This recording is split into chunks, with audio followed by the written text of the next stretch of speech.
Hey there, welcome back to my channel. Today's video is going to be a tip on what to do with that leftover paint. Don't waste it. So here you see that I have 5 colors of leftover paint from a project that I was doing earlier today. And I'm showing you a baby wipe because a lot of people will wipe this up with a baby wipe and then keep the baby wipe. And if you're not keeping your baby wipes that are pretty like that, then you need to watch a video that I've put together on how to turn those used baby wipes into pretty flowers. There's going to be a link up in the corner. So I use deli wrap, or you can probably use tissue paper. So I crumple it up so that I get a random placement of it.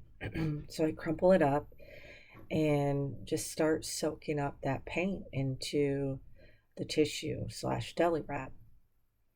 And it's doing a great job of cleaning it off my mat as well. And by crumpling it, you can see it's kind of putting the paint everywhere, all over the page versus in one spot.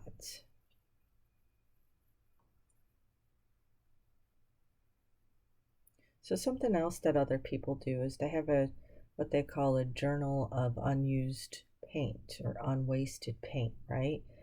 I did do that, and I didn't do a very good job of putting the paint, on pages very nicely. So I've got a journal basically of paint mess that is essentially going to be wasted because I'm not going to use it for anything. So with that said, it's not really a journal of unwasted paint if I'm wasting it, right? But anyhow, see how that looks so pretty? So you're going to spread this out, and there's some thick paint on here, right? Because you just globbed it onto this piece of paper. I spray some water on it to kind of dilute that paint down. And then I take another piece of deli wrap and I press it down. And you're going to see me grab this tool here, and it's just not wet enough to do what I wanted it to do. But I'll be sure to record a video on the effects of that, when it does work, when I do it, make it wet enough. So I put it on there a couple times. You'll notice there's still some paint on the mat, and this thing's still wet and still full of paint. So I grab another deli paper, and what I'm showing you here is that there's 2 sides to deli paper. There's a side that's not shiny and a side that's shiny. The side that's shiny has wax on it, and that's the side that I like to put up, so when I rub, it's nice and smooth and it protects my hands just a little bit. So here I'm drying this, and you did see me also using that orange tool on the right hand side. I don't know why I grabbed it. I didn't need it. I think just because it was there, I thought I would use it. I don't know why I do that, but I did.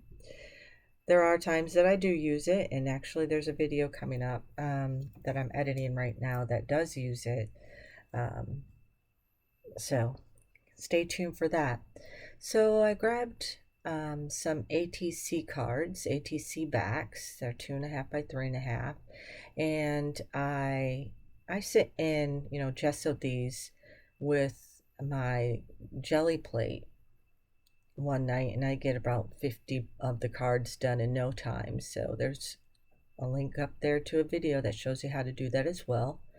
So I'm taking this ATC that's been gessoed, and I'm applying gel matte medium to it, and I'm applying it very liberally because you're going to need that wetness of that gel medium to break through on this deli wrap and make it turn clear.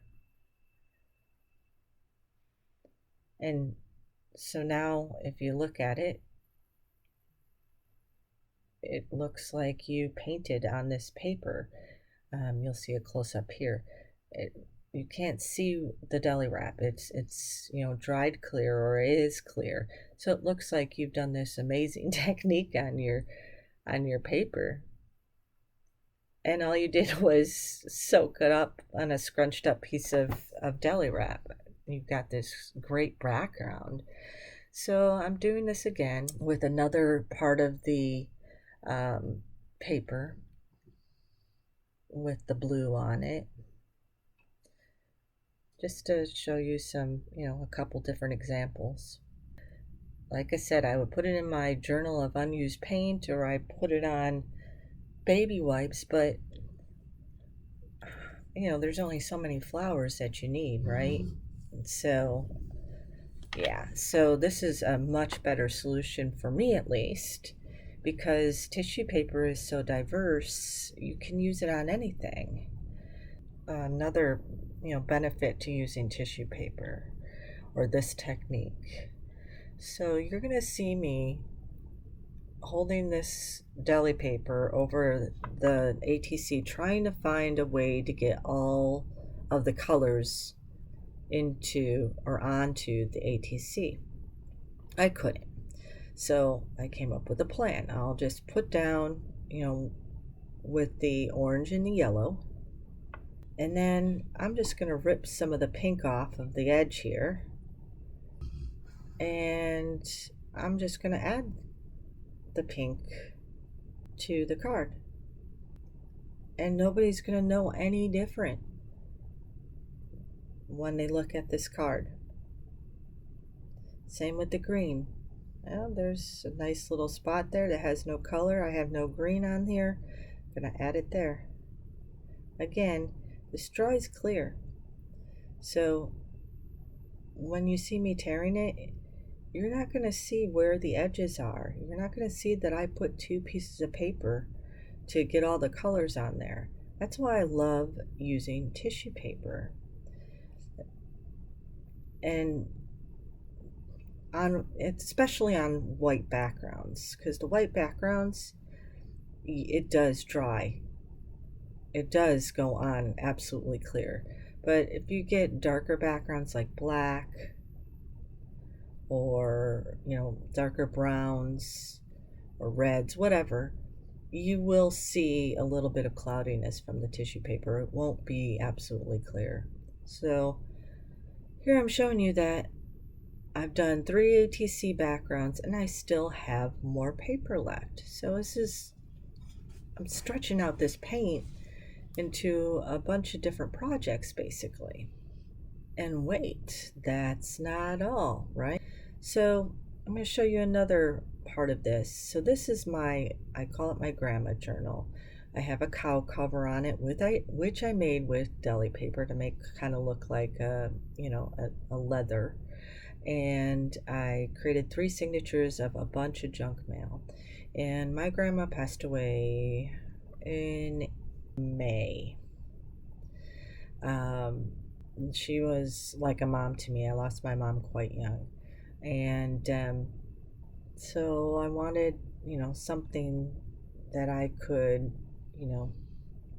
get emotions out, feelings out, thoughts out. So I created this journal, and I just put anything, I started out with pages that, that were things that, she liked, and I just started doing things like this. And then when I'm done with the page, I write messages on it, notes to her, or my thoughts, or things like that.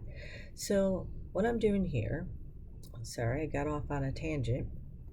What I'm doing here is I'm just ripping pieces off of the deli paper, and I'm adhering them to this envelope that I sewn in. It's the inside of the envelope. And so I'm just, grabbing a color or a scrap. Here I'm going to grab some orange because I don't have any orange on the piece of, or on the envelope. So I'm going to lay some orange and pink down. I speed this up because you don't need to watch me putting on all the pieces, but I can talk to you why I'm putting them where I am. So, the pink, I didn't have any pink up there. I wanted the orange in the middle. I think I'm going to grab some green because there's not enough green on there on the page. And I'm just placing this, I'm picking and choosing what colors. and, you know, ripping them where I want to rip them to size, and then I'm gelling them down. And then I get this fabulous. I mean, that's gorgeous. Do you not think that that's gorgeous? And I challenge you, I really truly challenge you to see where there's seams. I can't see them in person, so I'm sure you can't see them on camera, but that you can't see the individual pieces that I put on there. So, you know, if anybody were to see this, they won't because it's my grandma journal. But if you were doing this on a journal page or in a journal that you show people, I mean, this is you know, something that's really hard to do if you were just painting. Not to mention, I'm putting, you know, colors on top of colors that should make brown. You know, the green and the orange are on top of each other. Well, because it's acrylic, it's not going to mix and make brown. So once again, I'm showing you I have a bunch of paper left over for more projects. I feel like this is the technique that just keeps on giving. Anyhow, I hope you found this useful. I hope that you give this a try. And if you want more videos like this, please subscribe and comment below. Thanks a lot for watching. Bye-bye.